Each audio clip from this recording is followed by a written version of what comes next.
श्री भगवान की जय। वर्तमान शासन श्री महावीर भगवान की जय। अहिंसा धर्मो धर्म की जय। आचार्य गुरु श्री विद्यासागर महाराज की जय। आचार्य गुरु श्री आदर्शागर जी महाराज की जय। आचार्य संघ की जय।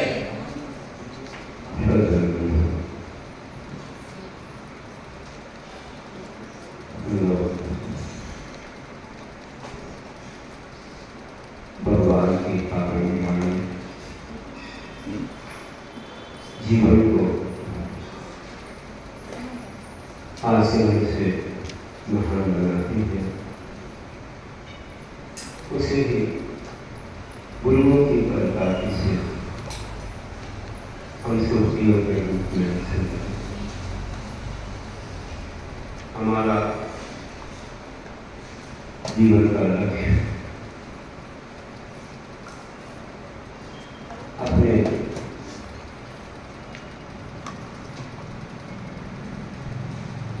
आत्मा के उद्धार हेतु और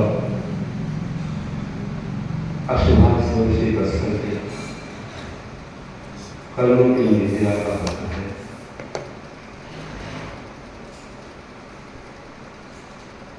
हमेशा जीवन में परोपकार का भाव ही बना रहता है। यह एक अच्छा शिष्टाचार भी है और सुपरहिता कार्य भी है।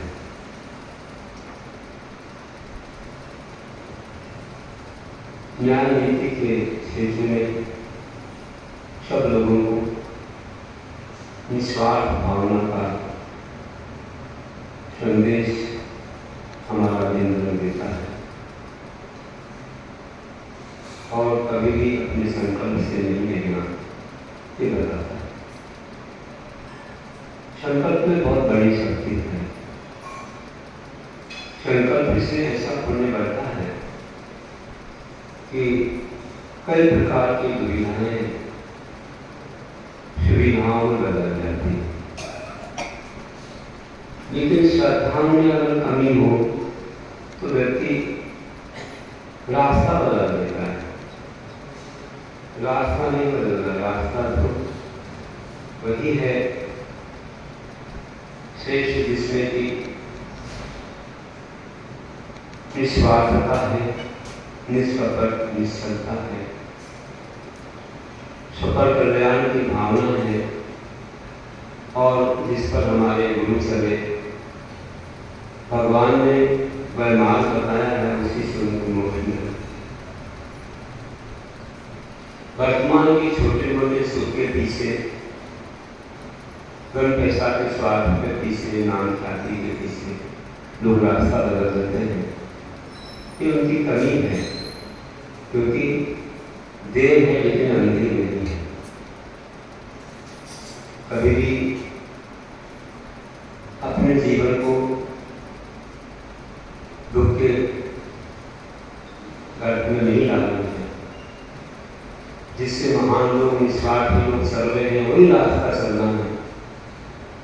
कभी स्वार्थी लोगों के, पितादृष्टि लोगों के रास्ते कभी नहीं चलना है। भले वर्तमान में कोई लोग लालच हो, कोई भी धन पैसे का, पद या कोई भी नाम ख्याति का, ये नहीं, वह आगे हमारे जीवन को अंधकार में कर दे।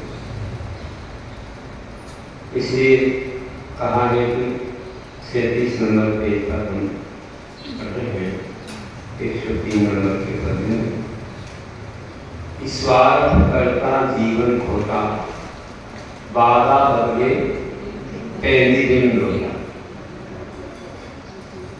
स्वार्थी व्यक्ति का जीवन खोटा है। स्वार्थ करता है तो जीवन खोटा होता है, चोखा जीवन नहीं। वह केवल अपने के लिए ही चाहता है, उससे आत्मा का या जनहित भी होने वाला नहीं है। वो बाधा बदल देता है, जो वादा करता है कि जीवन में हमें ये कार्य करना है, ये श्रेष्ठ है, उसको बदल देता है। तो फिर कैसा हो गया वो जीवन? बिना पैंदी का लोटा, लोटे में नीचे पैंदी रहती, उसी से वह थम जाता है। एक नीचे रखने का ऐसा बना रहता है स्टैंड जैसा, उससे वह थमता है। और नहीं तो फिर कभी यहाँ कभी थोड़े में यहाँ थोड़े में, बिना पैंदी का लोटा, उसका कोई भरोसा नहीं कब है बदल, यहाँ लड़ जाता है। जहाँ स्वार्थ देखा वहाँ सदर, ये नहीं देखता परमात्मा कितना महान, परमात्मा की साधना हमें करनी।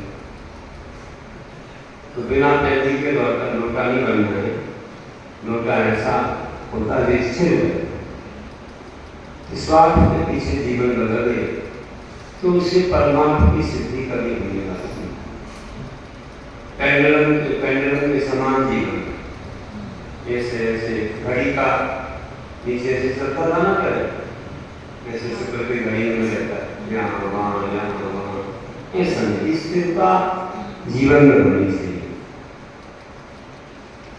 स्थिरता होनी चाहिए।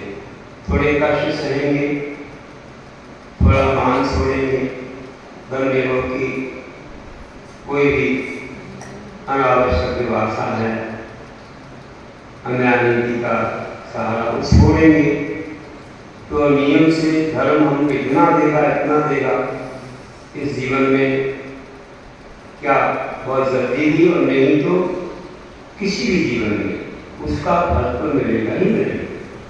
निश्चित रूप से अच्छे किए का फल अच्छा नहीं मिलेगा। आम का बीज होगा तो आम नहीं मिलेगा, नींद नहीं मिलेगा। तो ये विश्वास रखना चाहिए, नहीं तो लोगों का विश्वास टूट जाता है, तुरंत चाहते हैं बस, अरे सेवा करोगे तो मेरा नहीं, सेवा तो हुई नहीं, केवल मेरा चाहने लगे।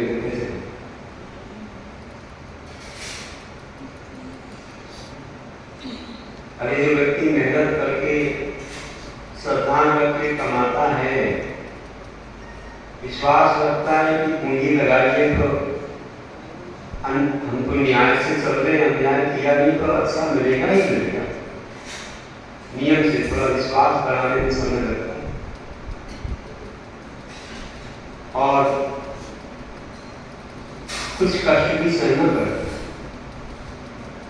कष्ट उठा करके जो चीज हासिल होती है न्याय से, वो स्थिर रहती है और व्यक्ति फिर कहीं ले नहीं पाता, अच्छी जगह उसकी कमाई भी लगती है, व्यर्थ नहीं कमाता, और व्यर्थ की कमाई व्यर्थ ही चली जाती। व्यसनों से अन्याय से आया हुआ धन अच्छे कार्य में लगता नहीं, कई प्रकार की विघ्न बाधाएं उपस्थित हो जाती हैं और उसे कुछ एहसास भी नहीं होता है वर्तमान में, कहाँ से आया कहाँ चला गया, अन्याय से आया कैसा ही बह गया हो, धन भी पूरी जगह से आया पूरी जगह से आया, उन्हें एहसास नहीं होता है, उन्हें कोई तकलीफ नहीं होती। जो व्यक्ति न्याय से कमाता है विवेक से देता है, विवेक से लगाता है। अगर व्यर्थ चला जाए तो उसे कष्ट भी होता है कि मैंने ऐसे नहीं कि अन्याय से कमा लिया हो, किसी की चोरी या कोई छुपा करके कुछ किया हो, तो वैसा नहीं है, मैंने इसके लिए समय दिया है, मैंने बहुत सारा समय निकाल करके इस कार्य में लगाया, तो मैं इसका सदुपयोग करूंगा, दुरुपयोग नहीं। किसी भी क्षेत्र में हो आप देखें, मोक्ष मार्ग के क्षेत्र में बड़ी मुश्किल से मोक्ष मार्ग जिसको मिलता है, बहुत भावना आने के बाद तो एक एक पल की कीमत समझता है।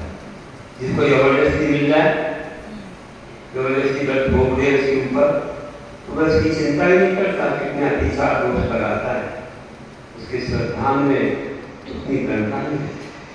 बार बार भावना खाने से मिलता है तो डरता है, जबरदस्ती मिल जाए तो डर तो नहीं है।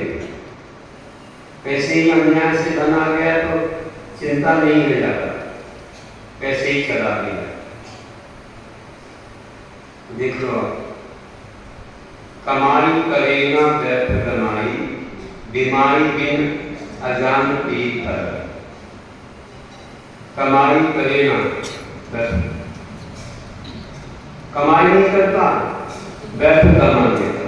कमाता भी है तो अन्याय से आता है, व्यर्थ कमाई। अब मान लीजिए स्वयं ने कष्ट उठाया हो तो उसका एहसास हो, इतनी मेहनत इसके भी खून पसीना बहा है, तब ये मिला, तो उसे कष्ट लगता है। और दूसरे को कष्ट मिलता है, स्वयं को एहसास नहीं होता है, क्योंकि जिसकी बीमारी हटती है ना, उसे मालूम पड़ता है कि बीमारी का दर्द कैसे है। ये एड़ी में फट जाती है ना, बहुत दुखती है। जिसकी फटी ना बीमारी का जाने की भराई सब, तो कैसे जानता दूसरे का दुख क्या है। तो ऐसी बात हो जाती, फिर जिसने कष्ट नहीं सहा तो उस चीज की कीमत नहीं समझता है कि ऐसा करने से दूसरे को कष्ट होगा, दूसरे का नुकसान होगा और समय हर चीज घट जाएगी। अगर उसको मेहनत के द्वारा प्राप्त हुआ है तो वह ऐसा काम नहीं करेगा, व्यर्थ नहीं कमाएगा, कहता भैया एक एक पैसा कैसे कमाया, कितनी मेहनत की है, कितना समय दिया है, इसे हम व्यसनों में नहीं खोएंगे, पापों में नहीं खोएंगे, अन्याय नीति या मिथ्यात्व में नहीं लगाएंगे, हम तो उसको न्याय नीति में ही। इस वजह से बहुत अच्छे भाव रखता है। और दूसरे को जब कष्ट होता है तो समझता है कि भैया उसको कष्ट हो रहा है, जैसे हमको हुआ था जैसे उसको हो रहा होगा। दूसरे का भी पैसा, दूसरे की मेहनत हमें बेकार नहीं होना है कि तुम बहा दो या उसका कुछ नष्ट कर दो, उसका कुछ छीन दो, उसको कष्ट दे दो। नहीं, जैसे मुझे कष्ट हुआ था ऐसा उसको भी कष्ट हुआ। इसलिए हमें किसी को भी कष्ट नहीं देना है। वो जानता है कि बीमारी का दर्द कैसे होता है, उसको हो रहा है, मुझे भी हो चुका है, इसलिए हमें ऐसे कार्य नहीं करना, किसी कष्ट, किसी के प्राण ना दुखे, किसी का जीवन दुखमय ना हो, सब सुखी रहे और सब लोग आनंद से इस धर्म का अनुसरण। और देखिए,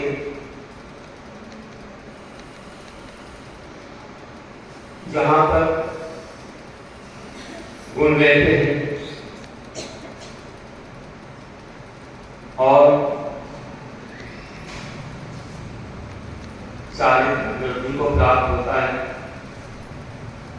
वहां पर जगत में उसकी कीमत होती है।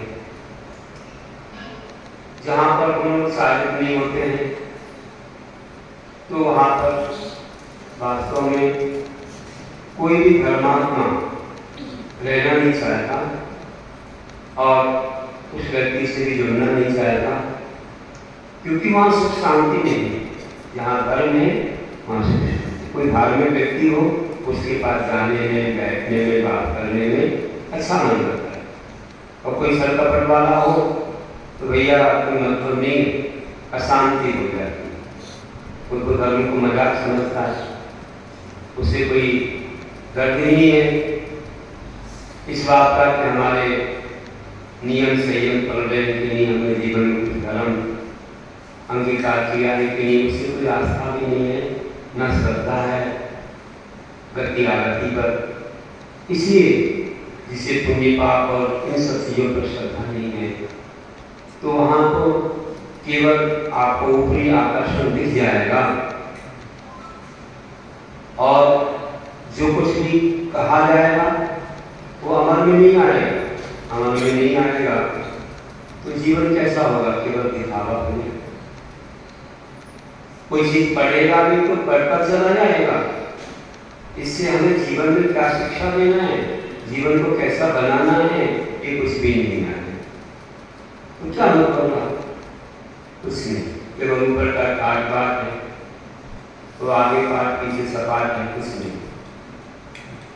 तो गुण साधने में केवल ठाट, याद ना गुण यह पाठ सपाट। गुण उच्चारण के बिना केवल ऊपर का ठाट है, ऊपरी आकर्षण हमारे भीतरी आनंद भीतरी शांति को देने वाला नहीं है। जहाँ पर धर्म है, गुण है, चारित्र है, भले ऊपरी आकर्षण ना हो, ऊपरी सादगी हो तो भी वहाँ शांति मिलती है। और ऊपरी बहुत ठाट बाट हो, अंदर गुण ना हो तो वहाँ थोड़ी देर का आकर्षण भले लुभाता है, लेकिन बाद में कोई शांति नहीं मिलती, बल्कि दुखी मिलता है। तो जहाँ पर गुण याद नहीं तो वहाँ पर क्या, पाठ करते चले जाओ बस, और पीछे का सब बोलते चले जाओ। थोड़ा ही करो लेकिन जीवन में उतारो, चारित्र में आगे। तो हमें ज्ञान को अमल में लाने का उपाय करना चाहिए। गुण उच्चारण में वृद्धि होनी चाहिए। सम्यक ज्ञानी होए बहुविगण सम्यक चारित्र्य। छेदाकार कहते हैं कि सम्यक ज्ञानी होने के बाद सम्यक चारित्र को अंगीकार करना, क्योंकि ज्ञान का फल त्याग है। अगर त्याग नहीं हुआ तो ज्ञान का फल नहीं।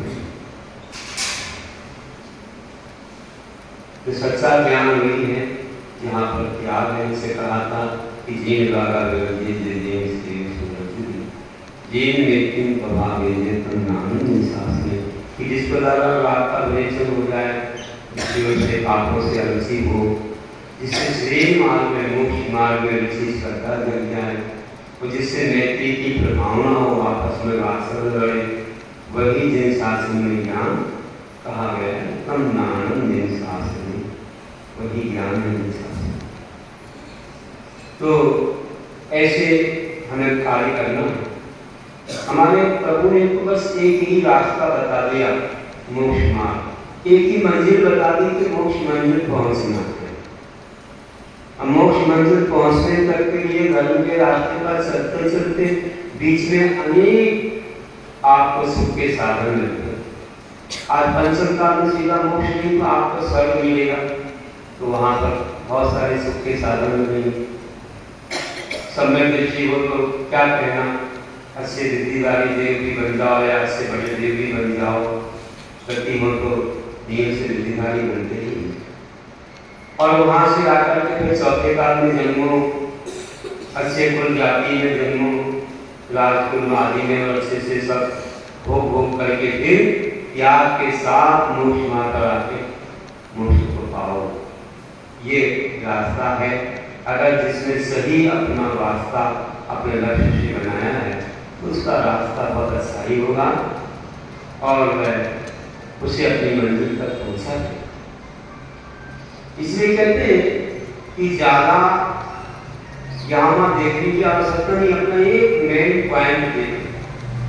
मेन हमारा लक्ष्य क्या है, वह लक्ष्य बिंदु, वह हमारी मंजिल है, वही हमारा अंतिम गंतव्य स्थान है।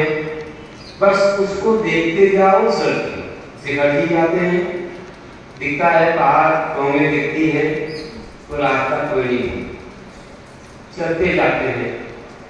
वहां देखते देखते कहीं गलत दिशा में तो नहीं जा रहे, ऊपर देखते देखते चलते जाते। जहां पर दिखता नहीं है वहां भूलने की बात आ जाती है, न टोंगे दिखती है और न कोई आगे कुछ, तो समझ में आता कहाँ आ गए। तो जहाँ लक्ष्य दिखता रहे उसको याद करते रहे तो कदम उसी दिशा में बढ़ते सकते। रास्ता अपने आप बन जाता है, निकल आता है, या खोजबीन अपने आप हो जाती है। इस प्रकार से हमें अपना मोक्ष रूपी लक्ष्य याद रहेगा तो सब कुछ हो जाएगा। आप एक को ही चाहो, अनेक को नहीं। अनेक तो बीच में मिल जाते हैं, चाहो एक को ही, बीच में मिलते नहीं तुम्हारे पुण्य से सब साधन। कहते एक के साथ सब सदे सब साधे, एक ही साधना करो कि सब मिल जाए, और सबको पकड़ने लगे तो सब चलेंगे। एक मोक्ष को चाहोगे, उसके बीच आपको जैसे अनेक स्टेशन मिलते हैं, एक स्टेशन का टिकट लगाया, पारसनाथ करो, बीच में अनेक बनारस वगैरह सब मिलते हैं। ऐसे एक मोक्ष का ही आप लक्ष्य बना लो। आज नहीं तो जब भी मिलेगा, लेकिन मिलेगा जरूर। बीच के अनेक ऐसे स्थान मिलेंगे आपको, बस उसको नमना मत, अपने लक्ष्य को याद रखना। नहीं तो लोग बहुत दिलाएंगे, लोग लालच मिलेगी। अगर आप अपने लक्ष्य को भूल के उसमें रम गए तो आपका लक्ष्य छूट जाएगा। इसलिए बीच में रमना नहीं है, देखते चले जाना और आगे बढ़ते चले। तो एक आत्म सत सत सर्व जाए, एक स्वात्म तत् सत। एक आत्मा की साधना करने से सब कुछ सत जाता है। आत्मा को महान बनाना है, आत्मा को मोक्ष पहुंचाना है।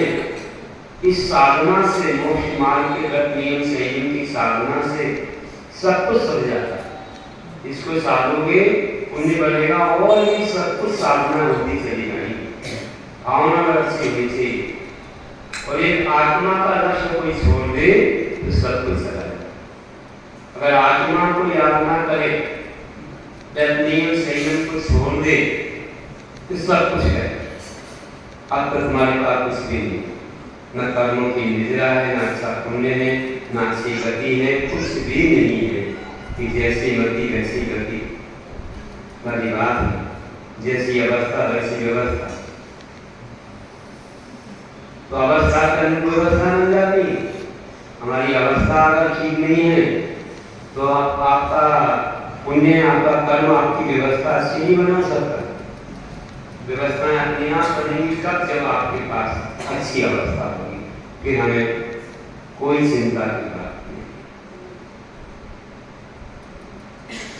तो नियम से धर्म पुण्य करने वाला अपने आप पुण्य से सब कुछ पा ले। हाँ, कोई जरूरत का कर्म है, कुछ उससे कभी पाप कर्म के होने थोड़े बहुत कष्ट भी आते, लेकिन ये कष्ट कैसे निकल जाते हैं? जैसे आए नहीं हो जैसे निकल जाते हैं। कब निकल जाते हैं? रोग व्याधियां सब आती है और कोई धर्म का काम रुकता नहीं है। धर्म में मन लगा रहता है तो समझ में नहीं आता कब निकल गया कौन सा कष्ट। ऐसे हो जाता है। जब मन लग जाता है तो कष्टों का ध्यान भी नहीं आता, वो भी दुख के साधन ही सुख में जैसे हो जाता है। आप लोग महाराज के साथ विहार करते हो तब आपको गर्मी नहीं लगती, सर्दी नहीं लगती। महाराज जी जा रहे हैं ना, है ना, कोई भी मैदान की आदि का संग में जाती हूँ, आपको समझ में नहीं आता कितना विहार कर लिया, और वैसे एक दो किलोमीटर चलने में ये भगवान थक गए, ऐसा और ऐसा, गर्मी लग गई, ठंडी लग गई।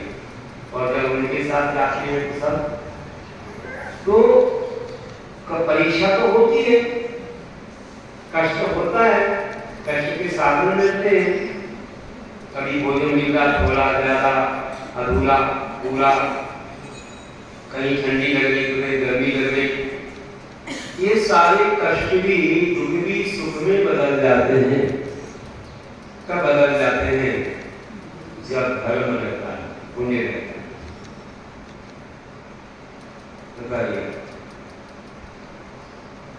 तो दान देता है व्यक्ति या धर्म के लिए समय देता है, मेहनत करता है, तन मन धन लगाता है,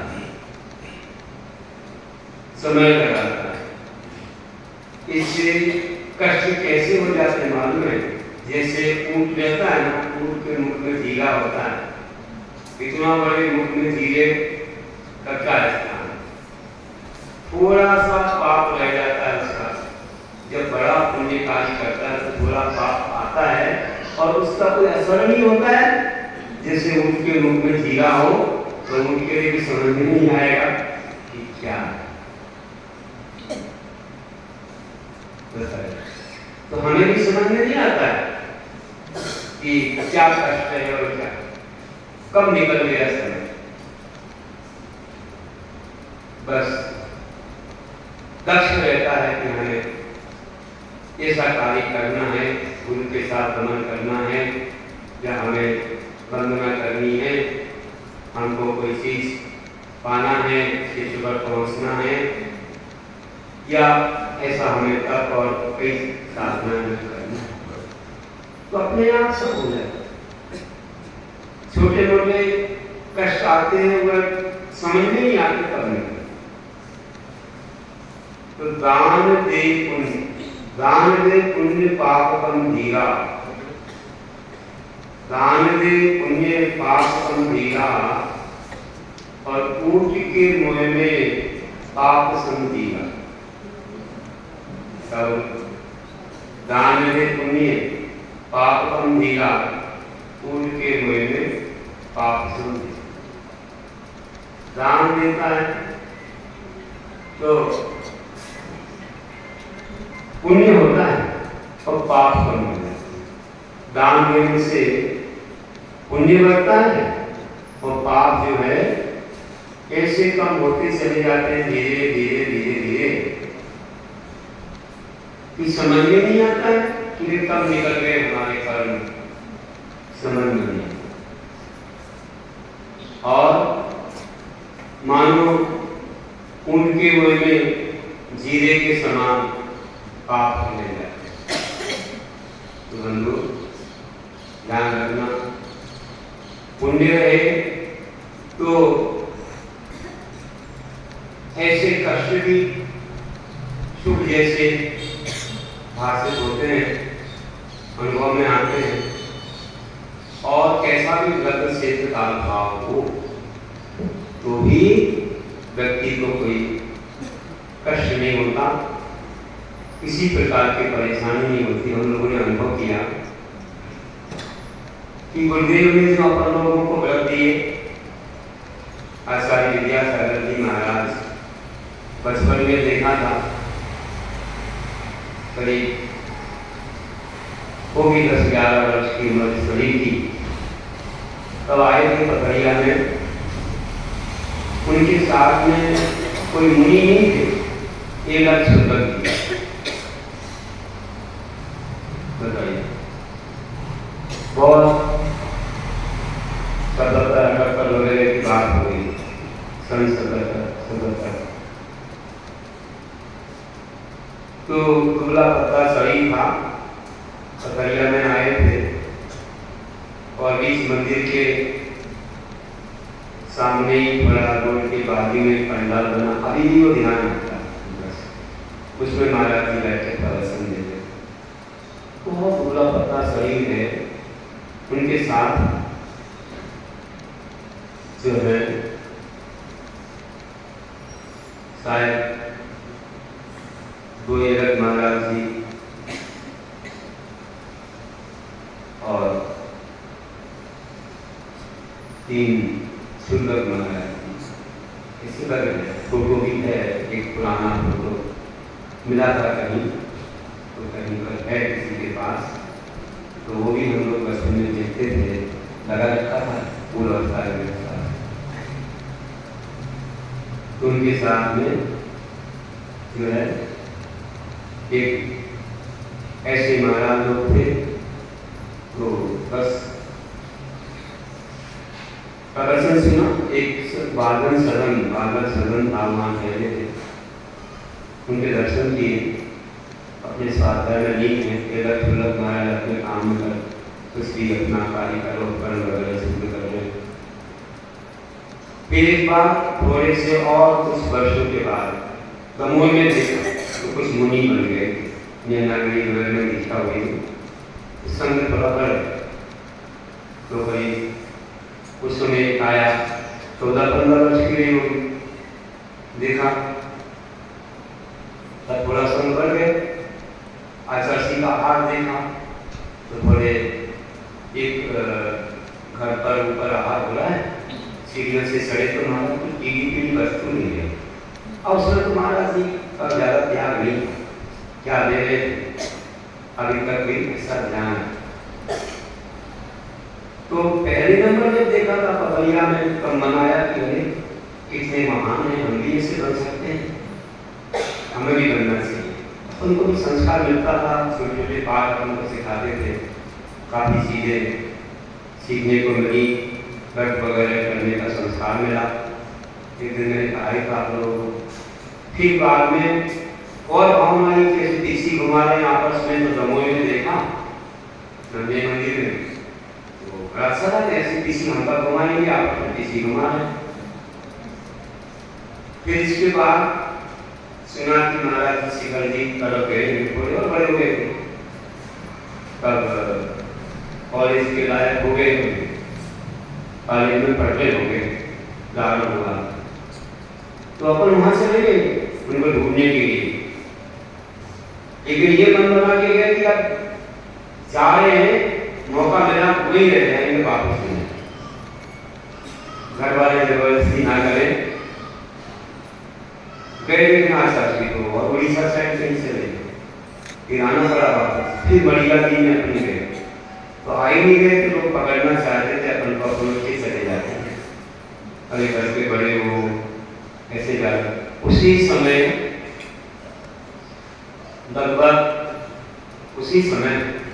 लगभग ककैया के आसपास एक सुलभ महाराज आ गए, और सुना में कर्नाटक के सुलभ महाराज बहुत बड़े चादर होते हैं और दांत तो उनके थे नहीं, तो अपन भी उनको आहार में अच्छी मूंगफली जो है बांट करके और उनको और चलाएं, उनको जंगल आदि का स्थान बताएं। उनको बड़ा अच्छा लगा। अब उनको हिंदी भाषा आती नहीं थी, 2-4 शब्द टूटे-फूटे बोलते थे, जैसे छोटे-छोटे गांव से आ गए थे केरल वगैरह सारी। तो हमसे बोले मैं संस्कृत पढ़ देता हूँ और तुम हिंदी पढ़, सब कुछ सुना। दोपहर में सन 84 की बात है, सन 84। ठीक है, आपके 2-3 बार पासा सी बात आके आ गए थे, मन था कि हमें जल्दी मोक्ष मार्ग में जाना है। लोग छोड़ते नहीं थे, पकड़ के लाते थे। और उन महाराज ने, सुलभ महाराज ने बोले चलो अपन कौमुदी पढ़ते हैं, संस्कृत व्याकरण पढ़ते हैं, सब लघु शास्त्राचार पढ़ते हैं, ऐसा पढ़ा। बोले अब हमारे पास अपन साथ में रहेंगे। हमने कहा आचार्य के पास जाना है, मन में ठान लिया है, जल्दी दीक्षा में आगे बढ़ना है। बोले अच्छा है, ठीक है। मतलब वे वही पथरिया में ही थे और हमें ऐसा मौका मिला कि कोई संदेश आएगा चाहिए, उस बहाने हम निकल आए। और वो अंतिम था कि इसके बाद मैं घर नहीं आऊंगा, ना कोई संबंध। वास्तव में उसके बाद बहुत कोशिश की लोगों ने आकर के मनाया, लेकिन हम नहीं आए। उसके बाद ना कोई पत्र, ना कोई फोन, जब तक किसी नहीं आएगी हाथ में तब तक घर वालों से कोई बात नहीं करें, क्योंकि वे मन की बात है। तो फिर ऐसे करके संघ में सन 84 में आ गए। 1 वर्ष कर्मचारी ईश्वर दीक्षा हो गई आबादी में 85 में, फिर 2.5 वर्ष रहे थे, तेरह दीक्षा हो गई 87 में, 88 में मुनि थी। भाई सुलभ महाराज तो सुलभ ही रहे, हम तो मुनि बन गए। अब मुनि बनने के बाद फिर उन सुलभ महाराज की दीक्षा तब इतने पुराने तो थे।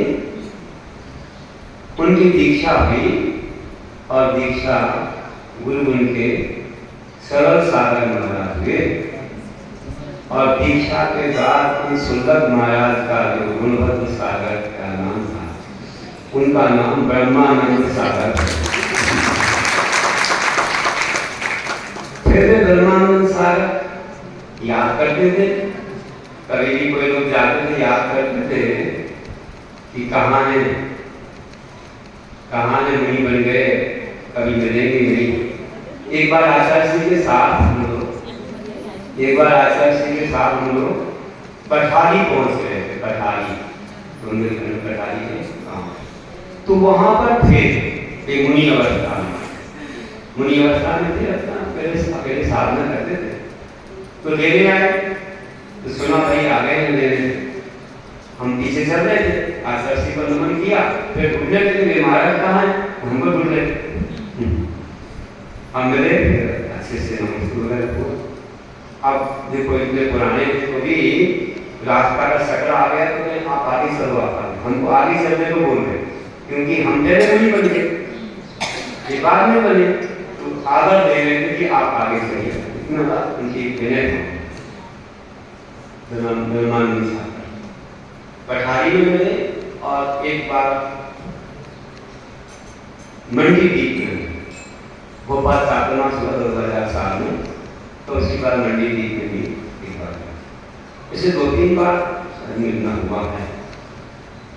तो ऐसे महाराज और बुंदेलखंड में रहे, अच्छी साधना करते रहे और धीरे धीरे फिर घूमते घामते मध्य प्रदेश छोड़ के राजस्थान में आ गए और बड़ावा में आ गए ना। बड़ावा में साधना की, बड़ावा के लोगों ने खूब सेवा कितने मास आकर और उनकी तब सब यहाँ सर्वे थे। तो मंडी द्वीप में जब हमारा साधना था तो ये यहाँ पे ब्रह्मचारी आए थे। तो थे तो अन्य संप्रदाय से, लेकिन वो जैन धर्म पालते थे, ब्रह्मचारी। हाँ, अभी नहीं है। हाँ, तो वे आए और उन्होंने सुनाया। कुछ मंदिरों के दर्शन का उनका नियम था, बहुत सारे मंदिरों का दर्शन का नियम था उनका, 1000 क्या कुछ जा रहे हैं। तो आए ने सुनाया कि ना सब देखना चाहिए। इसके बाद फिर हम वहां से बिहार करके जब एक बार सिद्धपुर में थे, बाउंड में जाने थे, तो वहां पर भी कोई यहाँ के कुछ श्रावक आए होंगे, तो उनने हमें बताया कि सर देखना चाहिए। मैंने कहा पूछ लेना, सर देखना के समय मुनियों की आवश्यकता पड़ती है, फिर उन्हें आवश्यकता तो नहीं है, पूछ लेना। दूर है तो हम जल्दी तो नहीं आ सकते, अगर उन्हें भावना हो तो फिर देखें, तो कोई समाचार तो नहीं आया, बाद में सब देखें। तो ऐसा करके बड़ावा तो तब हमें याद दिलाया था लोगों ने कि यहाँ पर उनकी साधना चल रही है। तब से सोचा था, उस समय सोचा था, लेकिन नहीं योग बना, फिर बाद में बना। तो नगर हमने देख ही लिया जहाँ पर ऐसे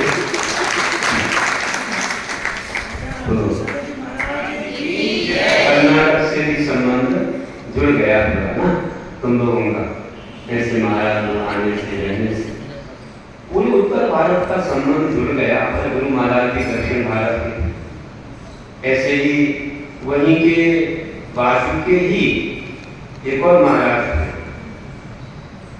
तो मैंने एक दिन सुनाया था, वहीं जैसे सर्वदगा बेलगांव जिले का और शिवपुरी तालुका,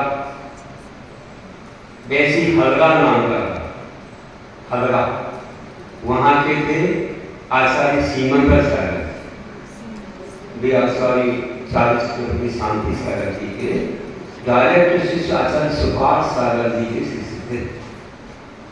कुंथलगिरी सन 58 में दीक्षा हुई। ऐसे बहुत महान सरिया के भारत, तो सीमंदर सागर सुभाष सागर की जोड़ी रही बहुत पुरानी। बाद में आचार्य ने उनके साथ शिष्य हुए बाद में उन्होंने स्वदेश में इंदौर के पास हमारा परिचय हो गया था। इंदौर के पास मैंने उनकी सेवा की। उन्होंने स्वयं याद किया था कि अपने संघ परंपरा के कोई आ जाए, क्योंकि दूसरे तो आ गए थे अन्य, तो उन्हें याद किया था। तो अपन वहाँ पहुँचे थे, उनकी सेवा की। अंत में पानी पर आ गए थे। पानी का भी त्याग करके उन्होंने हमारे सामने ही संकल्प किया। उनका भी तो रुकिए महाराज, उन्होंने कहा नहीं रुकना है, अब तो बस अंत आ गया। 12 वर्ष की सदैवना बाल सारी थे और आजीवन नमक शक्कर त्याग था, सर्वस्व था। 12 वर्ष से इतने महान थे आचार्य जी ने। तो उन्होंने कहा कि मेरे 12 वर्ष गुरु ने इसमें याद किया था। अंतिम उन्होंने इसमें फोटो दिया, पूजा की पुस्तक पीछे दिया है, पीछे दिया है बेसी मंदिर से। उन्होंने अंत में पानी का त्याग किया कि अब आज से पानी का भी त्याग, अब तो उपवास के साथ संवेदना होगी और अपना आचार्य पद ही त्याग कर दिया। हमारे सिर पर हाथ रख दिया, संस्कार दिया। हमने कहा हमने सोचे महाराज तो क्या सोचे, 27 वर्ष तो हो गए मुनि पद लिया, क्या सोचे। तो भावना करना संग बढ़ेगा। तो हमने हमें इंदौर 2015 में दिया। तो ऐसे महान आचार्य मौन के बोले अंत में पद छोड़ना पड़ता है, पद के साथ संवेदना नहीं होती है। तो ऐसा उन्होंने किया था। तो वे भी कर्नाटक के अपने गुरु भी मुनि दीक्षा देने पे गुरु होते हैं, गुरु पे ही होते हैं जीवन में।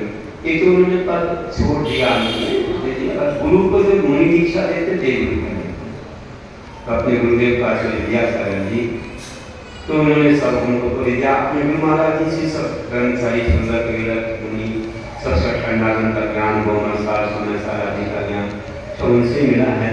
संस्कृत भाषा में पाठन व्याकरण सब चीजें गुरुदेव की देन है। तो ऐसे बीच में ब्रह्मानंद सागर शुद्धक के रूप में मिले थे, मुनि रूप में मिले।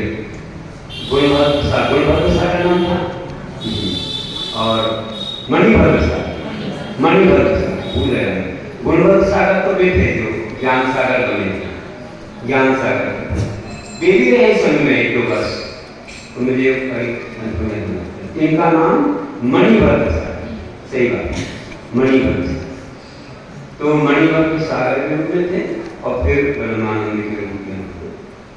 बहुत अच्छा है, भाग्यवान हैं लोग जो उनके परिवार के हैं, कुटुंब के हैं और उन्होंने उनको देखा, उनकी सेवा की और उनसे संस्कार पाए और समाज से जुड़ने का भी, अगर वे ना बने होते तो परावास से जुड़ने का, कुल पर्याय के लोगों को जुड़ने का कोई अवसर नहीं मिल पाता।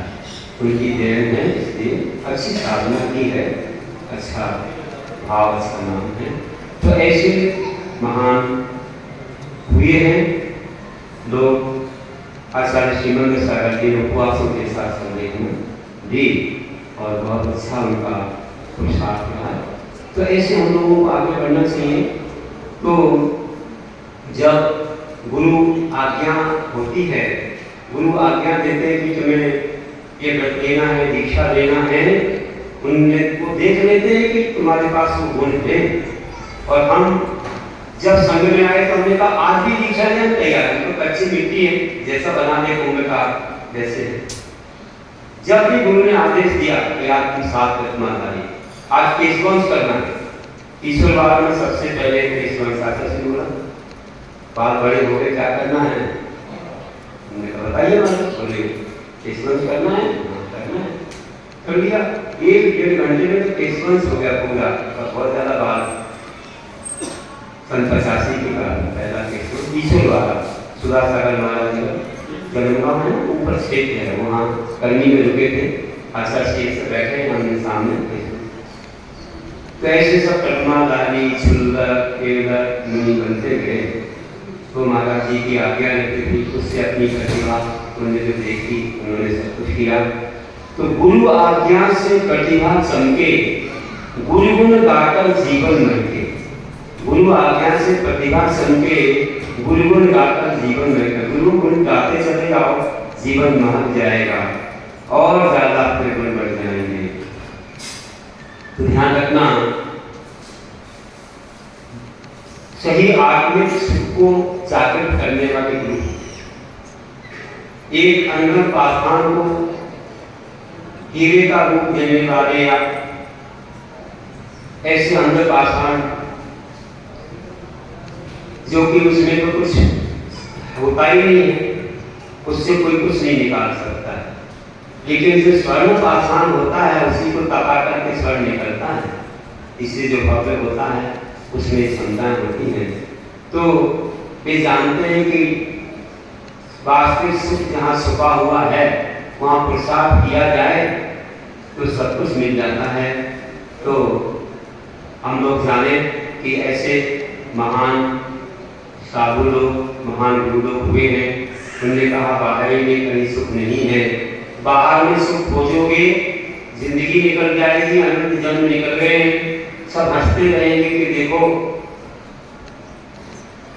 मृग मरीचिका के समान गड़गड़ा है, वहां पानी पर है नहीं, और पानी के लिए गड़गड़ा है, कहाँ पानी मिलता है। वो कैसी लहर सी उठती है, आपने जैसे उसको ऐसे मान लेते पानी, ऐसे ही नाभि से गंध आती है और मृग भटकता रहता है कि कहीं से गंध आ रही, निज नाभि में गंध है मृग से बोल। अपने पास ही अपना सुख है, अपना सुख तो अपने में है, पर वस्तु में व्यर्थ प्रयास, जब का सुख तो मृग कृष्णा है, झूठे हैं जब के प्रसाद। तो हम लोग अगर बाहरी में सुख भूलते रहेंगे तो हंसी के पार में ही होंगे, और अपने पास ही सुख है और हम बाहर जाएं तो ऐसा होगा जैसे क्या जल में नील प्यासी, माने सुनाएगा जल में मछली प्यासी है, मुझे सुनकर के हंसी आती है। तुम्हारा सुख तुम्हारे कड़े आए, बाहर छापू नका, कहाँ ढूंढना चाहिए। तो कर्नाटक के लोग कन्नड़ भाषा में समझते हैं, महाराष्ट्र की मराठी भाषा में समझते हैं। निम्न सुख निम्न करे आए, निम्न करे इधे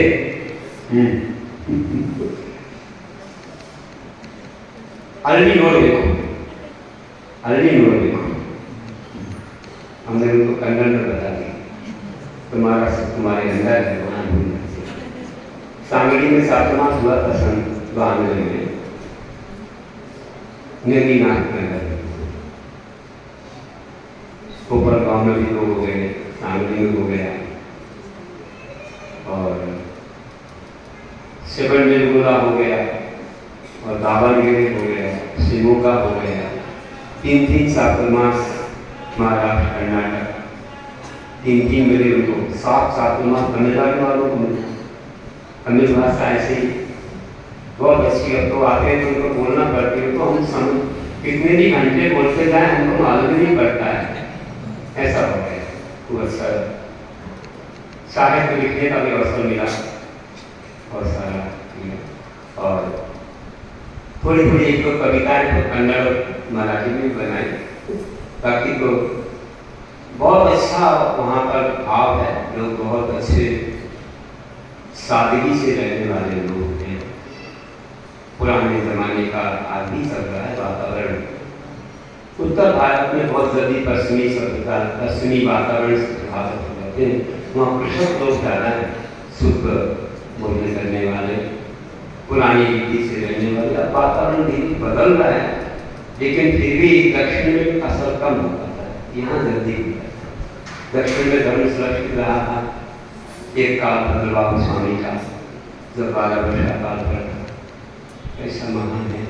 इसीलिए गुरु कहते हैं बाहर में सुख कहें होती है हंसी, बाहर में सुख कहें होती है हंसी, नीर में रहती नीर जल प्यासी, नीर में रहती नीर जल प्यासी। जैसे जल में रहकर के मछली प्यासी रहती है तो ये उसकी कमी है, वही तो पानी पी गई, फिर भी कहती है कि बाहर से पानी लाओ, हमारे पास ही सुख है और हम बाहर में घुसते हैं, गलत है। इसलिए बाहर में सुख पाओगे तो हंसी होगी, सुख तो अपने अंदर है, वहीं खोजो।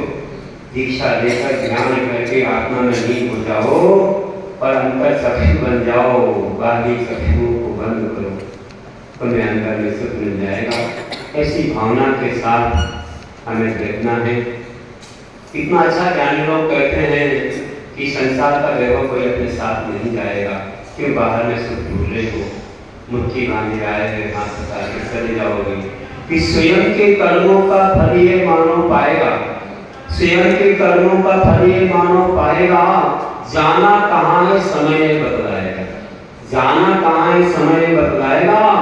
भले दौलत दुनिया की अपने पास रख लो, भले दौलत दुनिया के अपने पास रख लो, मुट्ठी बांधे आया था और हाथ बता के जाएगा, मुट्ठी बांधे आया था हाथ बता जाएगा। बुरी महावीर भगवान की जय।